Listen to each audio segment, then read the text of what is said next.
Praise the lord. దేవాది దేవునికి సమస్త మహిమ ఘనత కలుగును గాక. ఆమేన్. అప్పుల బాధల్లో ఇరుక్కొని, ఆర్థిక సంబంధమైన ఇబ్బందుల్లో ఇరుక్కొని సతమతమాడుతూ, ప్రవ్వా ఏంటి నా పరిస్థితి అనేది చక్కబడదా అనే స్థితిలోకి నువ్వు వెళ్ళిపోతూ ఉండొచ్చు. కానీ దేవాది దేవుడి రోజు నీతో మాట్లాడుతున్నాడు. ఒంటరిగా ఉన్నావని బాధపడకు. ఒంటరిగా ఉన్న నిన్ను 1000 మందిగా చేస్తాను, అనేకమైన వాటి మీద నియమిస్తాను అని.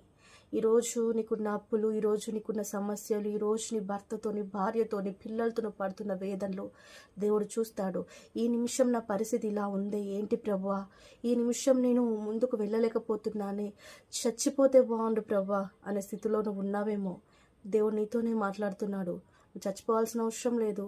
ఈ నిందలు, ఈ ఇరుకులు, ఇబ్బందులు నిన్ను బాగు చేయవు. కానీ రేపటి దినమున నిన్ను బాగు చేస్తాను. నూతన హృదయం నీకు ఇస్తాను. నూతన స్వభావము నీకు కలగజేస్తాను.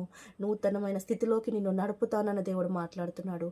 కానీ గ్రహించలేని మనం ఎలా ఉంటున్నామంటే, చచ్చిపోతే బాగుంటుంది నా స్థితి, నేను చనిపోతాను, ఈ స్థితిని తట్టుకోలేను, ఈ స్థితిలోకి వెళ్ళేటప్పుడు మనకు చచ్చిపోతే బాగుంటుంది అనే ఆలోచన తర్వాత వస్తుంది అనే స్థితిలో మనం గ్రహించుకోలేము.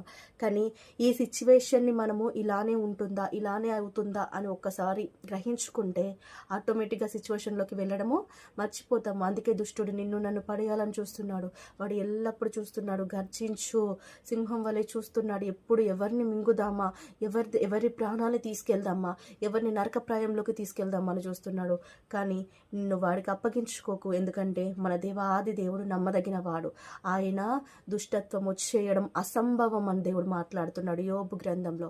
ఇది దేవుడు దుష్టత్వం అనేది చేయడంట, దుష్కార్యం అనేది చేయడంట దేవుడు. ఎందుకంటే మన ఎడల ఆయన కలిగి ఉన్న ప్రణాళికలు అసలు చిన్నవిగా మనం ఎంచలేము. భూమికి ఆకాశానికి ఎంత వ్యత్యాసం ఉంటుందో ఆయన ఆలోచనలకి మన ఆలోచనలకు అంత వ్యత్యాసం ఉంది.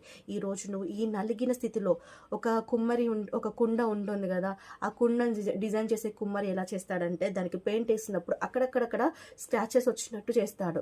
అది ఒక డిజైన్ అని మనం ఎప్పుడు భావించగలుగుతామో ఆ డిజైన్లోకి మనం వెళ్ళగలుగుతాము. అది ఒక డిజైన్ అని మనకి ఎప్పుడు తెలుస్తుందో, ఇంత అద్భుతంగా నా డిజైన్ ఉందా, ఇంత అద్భుతంగా నా జీవితం మీద ఇలాంటి గుర్తుందా అనేది మనం ఎరగగలుగుతాము.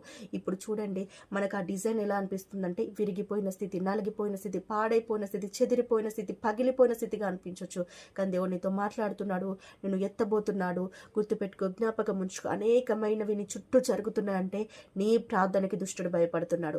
నీ ప్రార్థన నువ్వు చేస్తే వాడు వణికిపోతున్నాడు. అందుకే ఇలాంటి క్రియలు జరుగుతున్నాయి. దేవాది దేవుడి రోజు నీతో మాట్లాడుతున్నాడు. ఈ వాగ్దానం క్లెయిమ్ చేసుకుందాం, ముందుకు వెళ్దాం, మెలకుగా ఉండి ప్రార్థన చేద్దాం. దేవాది దేవునికి సమస్త మహిమ ఘనత కలుగును గాక. ఆమేన్.